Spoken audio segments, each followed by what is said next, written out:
வணக்கம்.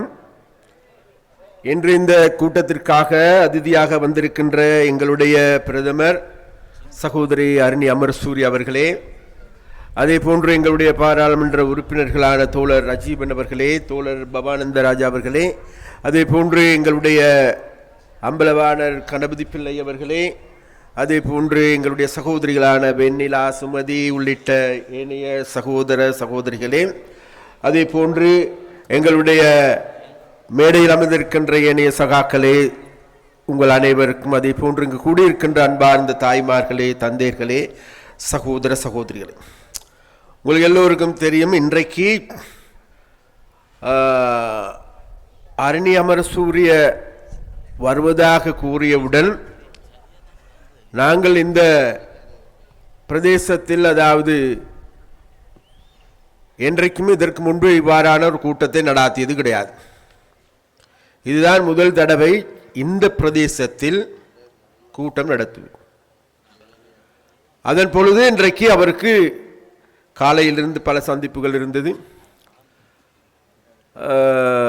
இன்று இதுக்கு பிறகு இன்னும் 2 கூட்டங்கள் இருக்கின்றது. அப்போ அந்த கூட்டங்கள் இருக்கின்ற பொழுது நாங்கள் இந்த கூட்டங்கள் நடத்துவது சம்பந்தமாக உரையாடி கொண்டிருந்த பொழுது, முதலாவது கூட்டம் எங்கே செய்கிறது? என்கிட்ட 2 மணிக்கு ஆக்கள் கொஞ்சம் வாரது குறைவு. அது மாத்திரமல்ல, வெயில் வேறு அடிக்கும், அந்த நேரத்தில் வேலையை விட்டு வந்திருக்க மாட்டோம். அதனால வேண்டி முதல் கூட்டம் எங்கு செய்கிறது என்று கேட்கின்ற பொழுது, மற்ற இடங்கள் ஆக்கள் வரமாட்டாங்க, அது செய்வாங்க அப்படியாப்பட்ட உரையாடல்கள் இருக்கின்ற போது, ஆனால் எங்களுடைய வட்டுக்கோட்டையில் இருக்கின்ற அமைப்பாளர்கள் குறிப்பிட்டார்கள், தோழர் 2 மணி அல்ல, நீங்க சொல்ற டைமுக்கு நாங்க ஆக்கள் கொண்டு வரோம், ஆக்கள் வருவார்கள். ஏன் கேட்டா வட்டுக்கோட்டை மக்கள் அப்படியாப்பட்ட மக்கள் என்று. அதனால முதலாவது அந்த வட்டுக்கோட்டையில் வாழுகின்ற மக்களுக்கு எங்களுடைய நன்றியை நாங்கள் தெரிவித்துக் கொள்றோம். அடுத்ததாக இந்த வட்டுக்கோட்டை என்பது எனக்கு ஒன்று புதிதல்ல. ஏனென்றா நாங்கள் இன்றைக்கு 15 வருடத்திற்கு முன்பு 15 வருடத்திற்கு முன்பு இந்த பிரதேசத்தில் அரசியல் செய்ய ஆரம்பித்தோம். அரசியல் செய்ய ஆரம்பிக்கின்ற பொழுது எங்களுக்கு யாருமே இல்லை. யாருமே இருக்காத நேரத்தில் இந்த வட்டுக்கோட்டையில் வாழுகின்ற, மூலாய் பிரதேசத்தில் வாழுகின்ற மக்கள் இருக்கின்றார்களே, வறுமையிலான வாடுகின்ற மக்கள், துன்பத்தில் வாடுகின்ற மக்கள், ஆனால் எங்களை ஆற தழுவிக்கொண்ட மக்கள்.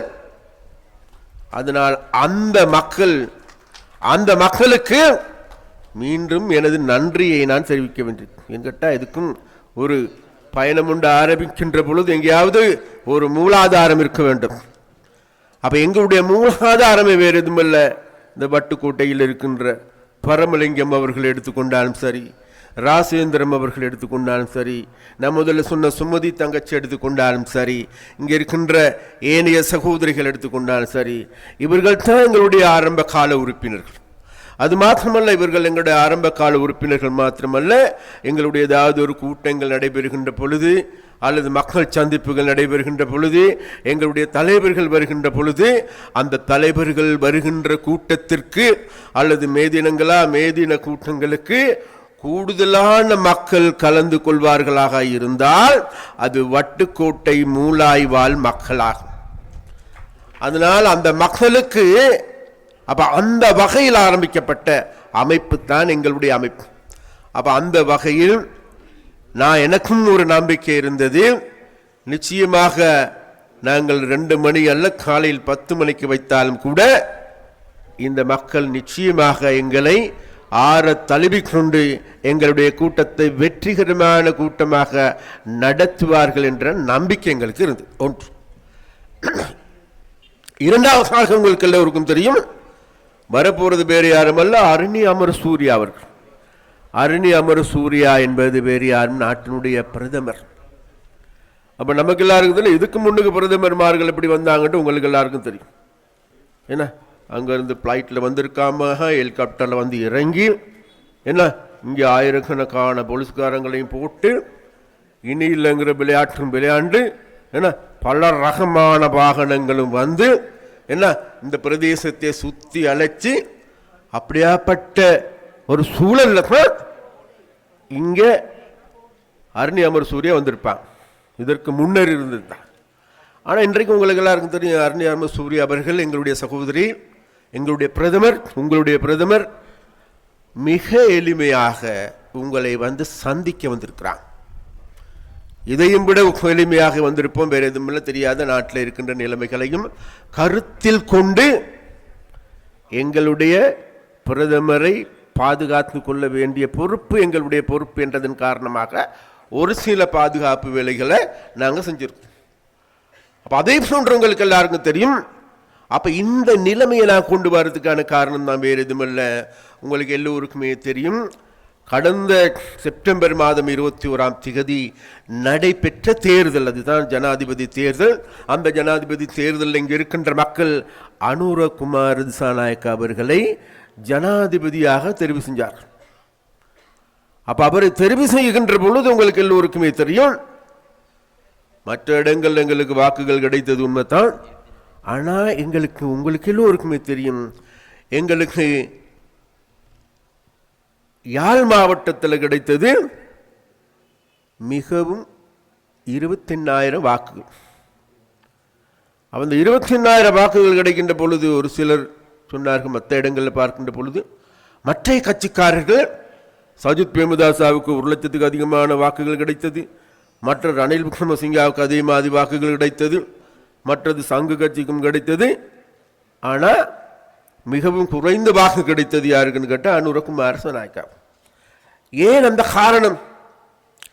அப்போ அதன் பொழுது நாங்கள் தேடி பார்க்கின்ற பொழுது வேறு எதுவுமல்ல, எங்கள் எல்லோருக்குமே தெரியும்,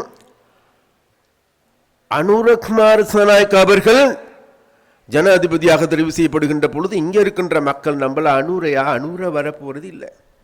வேண்டா, இது நாள் வரைக்கும் கொடி கட்டி பறந்தவர்கள் வேறு யாருமல்ல தன்னா இந்த நாட்டில் மேட்டு குடி பரம்பரை. ஏன்னா இந்த நாட்டில் ராஜபக்சாக்கள் அல்லது ரணில் விக்ரமசிங்காக்கள், பிரேமதாசாக்கள், என்ன இப்படியாப்பட்ட பரம்பரையாகத்தான் இந்த நாட்டில் இருக்கின்றவர்கள் ஆட்சி பீடத்திற்கு இருந்தார், ஜனாதிபதியாக வந்திருக்கின்றார்கள்.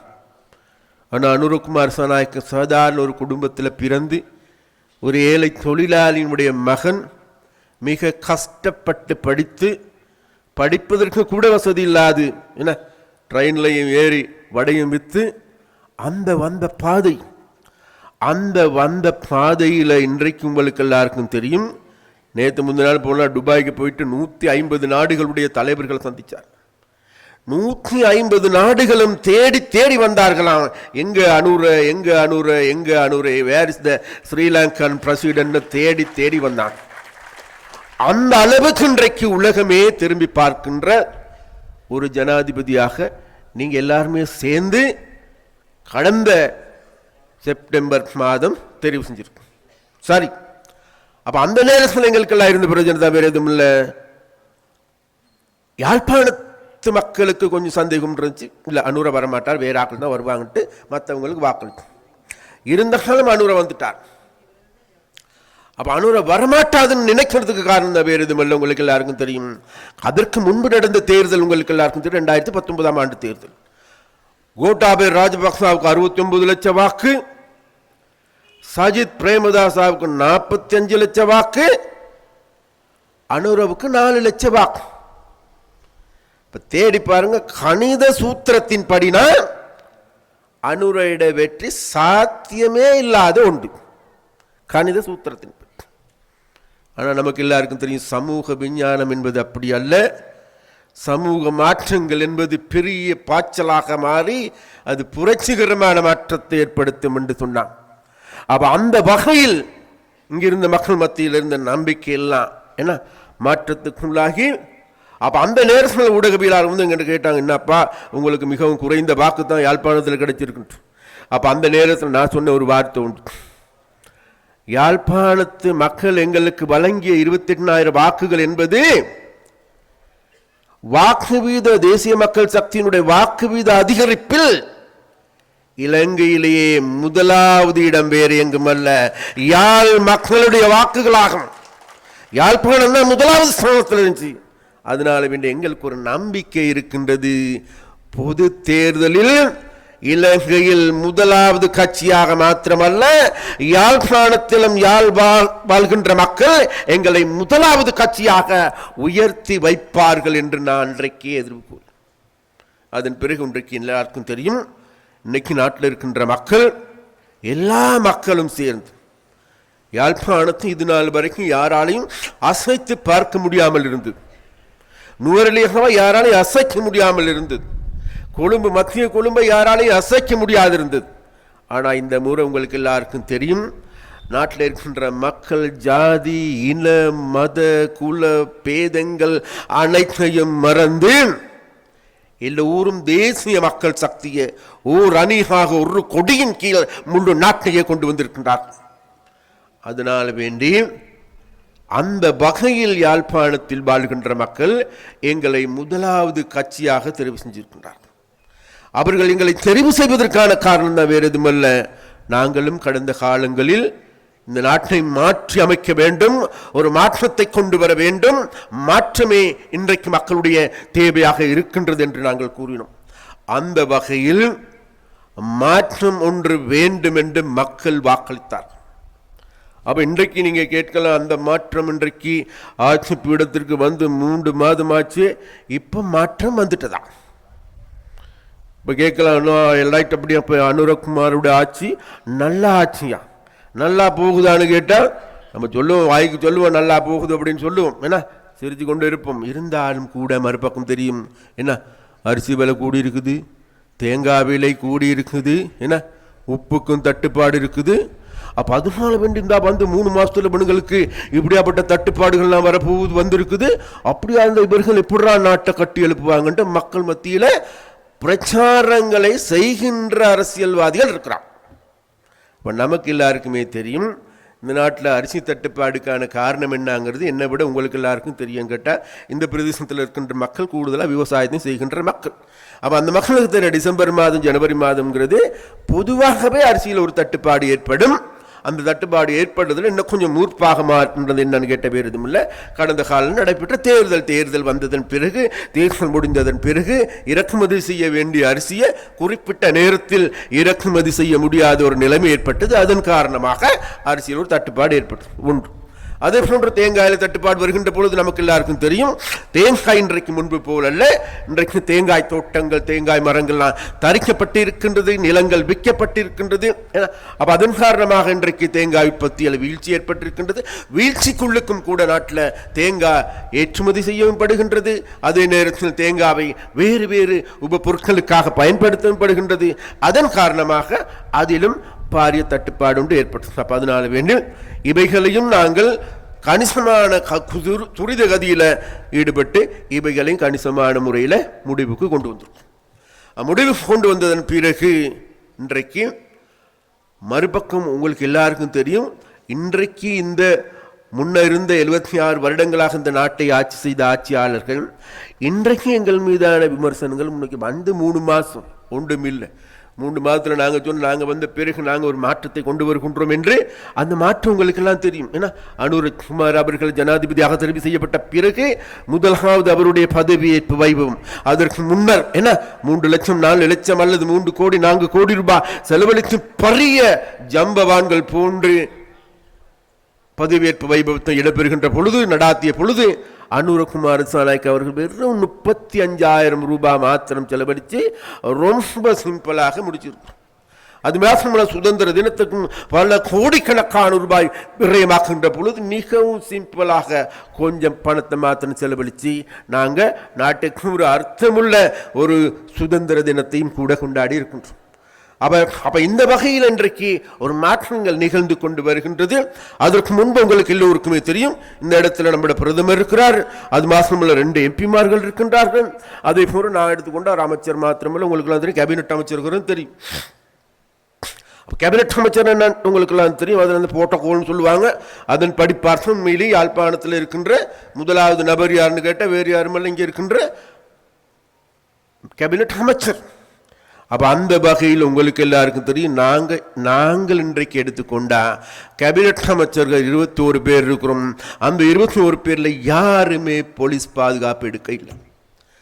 30க்கு அதிகமான பிரதி அமைச்சர்கள் இருக்கிறாங்க, யாருமே போலீஸ் பாதுகாப்பு எடுக்க இல்லை. எங்களுடைய அப்ப அந்த வகையில நாங்க எடுத்துக்கொண்டா வேற எதுவும் இல்லை. இது நாள் வரைக்கும் இந்த நாட்டில் அரசியல்வாதிகள் மேல இருந்தான், வானத்தில் இருந்தார்களே தவிர அவர்கள் தரைக்கு இறங்கவில்லை. தரையில் வாழ்கின்ற மக்களுடைய கஷ்டங்கள் என்ன, துன்பங்கள் என்ன, வேதனை என்ன, அவருடைய பசி என்ன, பிணி என்ன என்பது அவர்களுக்கு புரியாது, தெரியாது, புரிந்து கொள்ளக்கூடிய நிலையில் அவர்கள் இருக்கவில்லை. ஆனால் உங்கள் எல்லோருக்குமே தெரியும், நாங்கள் அப்படி இல்லை என்பது உங்களுக்கு தெரியும். நாங்கள் இன்றும் கூட இந்த வட்டுக்கோட்டைக்கு வந்த பரமலிங்கண்ட வீட்டுக்கு போயிட்டு ஏதாவது சோறு கொஞ்சம் சாப்பிட்டு பிளேன் குடிக்காம போறது கிடையாது. இன்றைக்கு நான் ஒரு கேபினட் அமைச்சர், கேட்டு பாருங்க. அங்க இருக்கிற சுமதி இருக்கா, அவனோட சின்ன வீடு இருக்குது, சின்ன வீடு, ரொம்ப கஷ்டமான வீடு இருக்குது. அந்த கஷ்டமான வீட்டுக்கும் போயிட்டு புள்ள தேத்தனு கொஞ்சம் ஊத்தம்மான்னு சொல்லி குடிச்சு போட்டு தான் நாங்கள் பாருது. அப்படித்தான் எங்களோட பழக்கங்கள் இருக்குது. ஏன் நாங்கள் இது செய்கிறோம்? எங்களுக்கு கொண்டு போறதுக்கு எதுவுமே இல்லை. அதாவது மற்ற கட்சிகள் போன்று எங்களுடைய மடியை நிறைப்பதற்கு எதுவுமே கிடையாது. அதனால் எங்களுடைய தேவை, எங்களுடைய ஆசை, எங்களுடைய அபிலாஷை, எங்களுடைய நோக்கம், குறிக்கோள் எல்லாமே வேறு எதுவும் இல்லை. இந்த நாட்டை ஒரு நல்ல நாடாக மாற்றும்.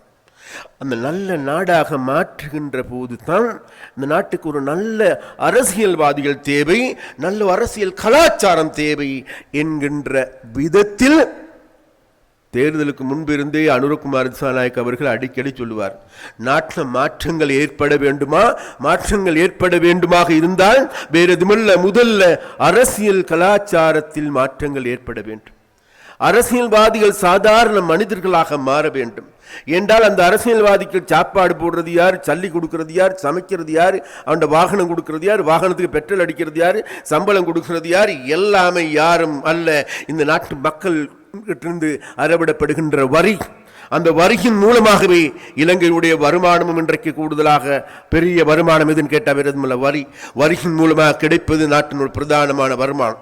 அப்ப அந்த வரிமானத்தில் தான் இன்றைக்கு அமைச்சர்மார்களா, எம்பிமார்களா எல்லாவற்றையும் பராமரிக்கின்றவர்களாக இருக்கின்றோம்.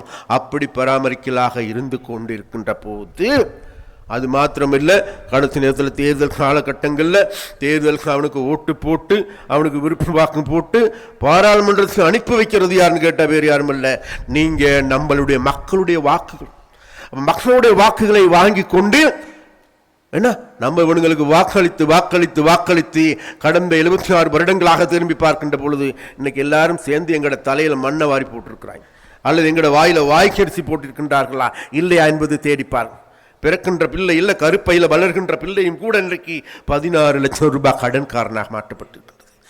அது மாத்திரமல்ல, இன்றைக்கு உங்களுக்கு எல்லோருக்குமே தெரியும், பிறக்கின்ற குழந்தையல்ல சிறுவர் பாதுகாப்பு அதிகார சபை சொல்லுதம்மா, 2020ஆம் ஆண்டு 3667 குழந்தைகள், சிறுவர்கள், 10 வயசுக்கு குறைவான சிறுவர்கள் பாலியல் துஷ்பிரயோகத்துக்கு உள்ளாக்கப்பட்டிருக்கிறார்.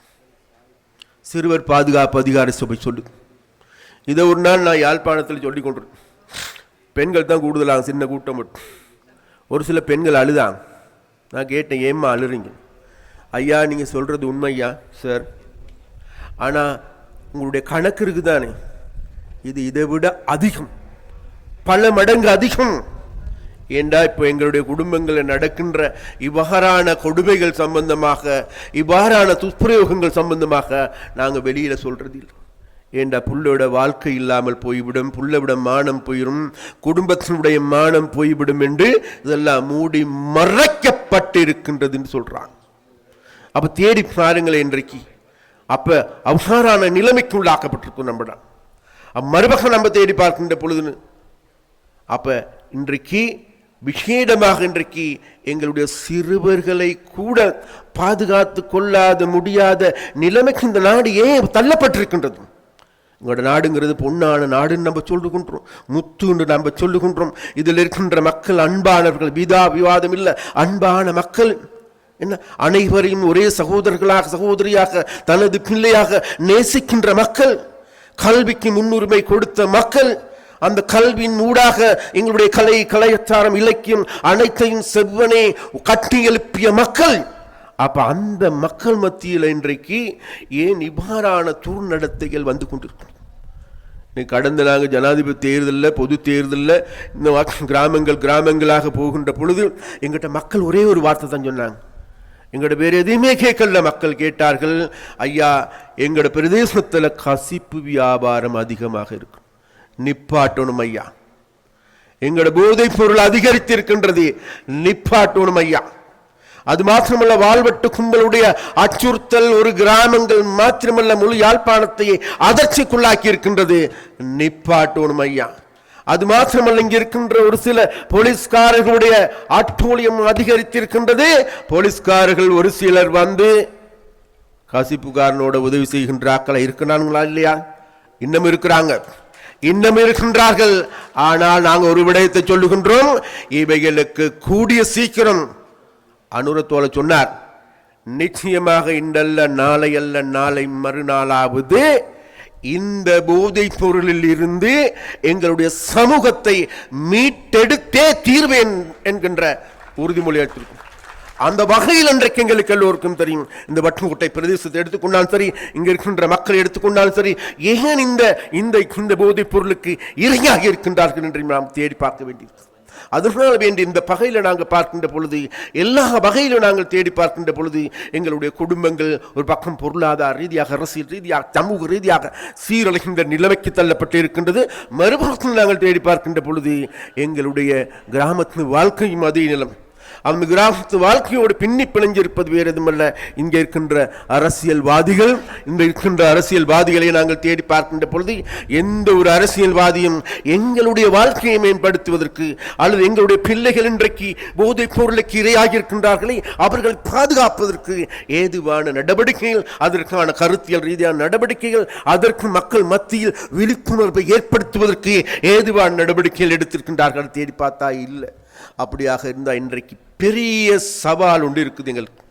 உங்களுக்கு எங்களுக்கு எல்லாருக்குமே பெரிய சவால் ஒன்று இருக்கின்றது.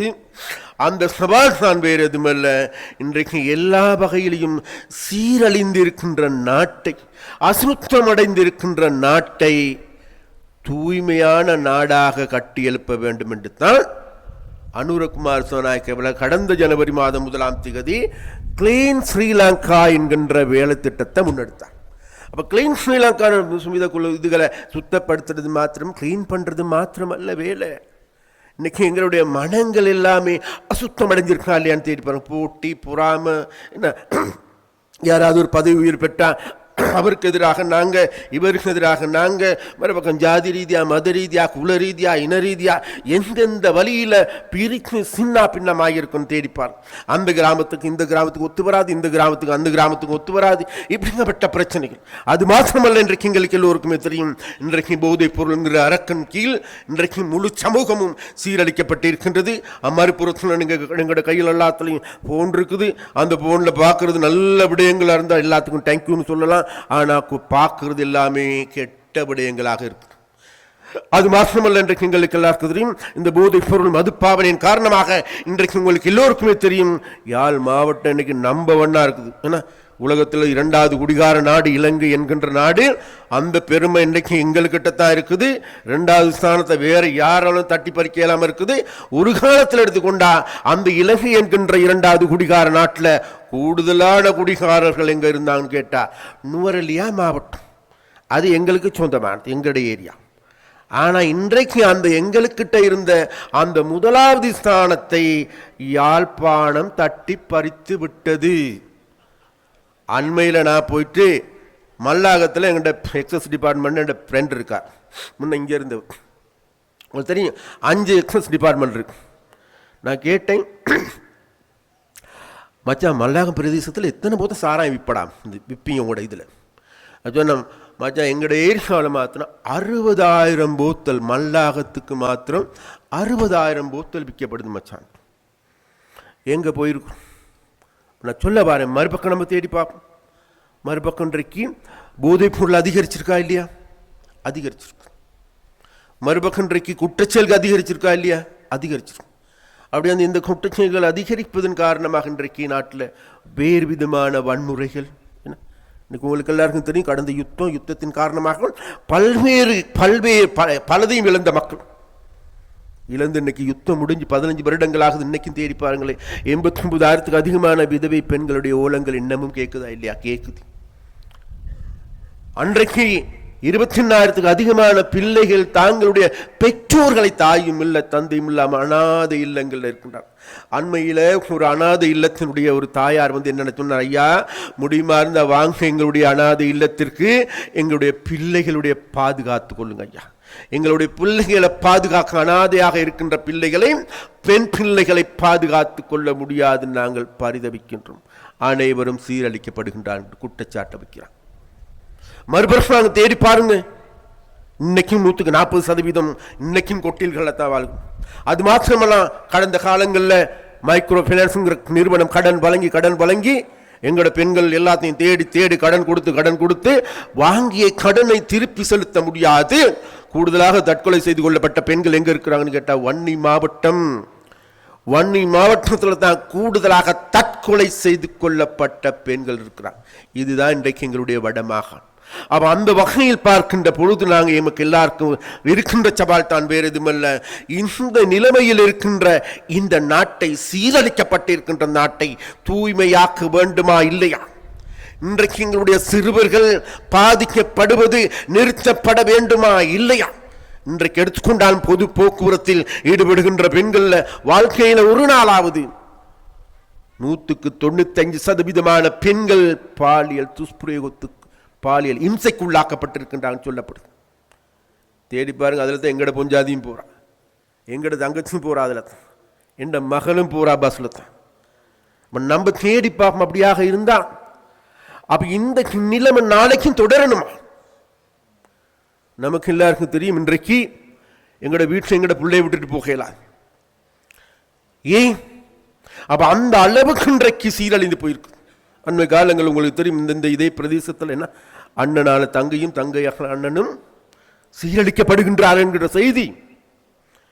முக்கியமான மத்தியதர வர்க்க குடும்பங்களை சார்ந்தவர்கள் ஏன் போதைக்கு அடிமையாக இருக்கின்ற அண்ணன் தங்கை பலியாகி இருக்கின்றார். அப்ப இந்த நிலைமைகள் தொடருமா? இல்ல, தொடரக்கூடாது. இதுகளுக்கு முற்றுப்புள்ளி வைக்க வேண்டும் என்றால் நிச்சயமாக இந்த பிரச்சனை சம்பந்தமாக நீங்க எல்லாருமே ஒன்று சேர்ந்து இவைகளுக்கு முடிவு கட்ட வேண்டும். அப்ப அந்த முடிவு கட்டுவதை இலக்காக கொண்டு, அதை நோக்கமாக கொண்டு தான் நீங்க எல்லாருமே கடந்த காலங்களில் எங்களுக்கு வாக்களிச்சிருக்கு, எங்களை தெரிவு செஞ்சிருக்கு.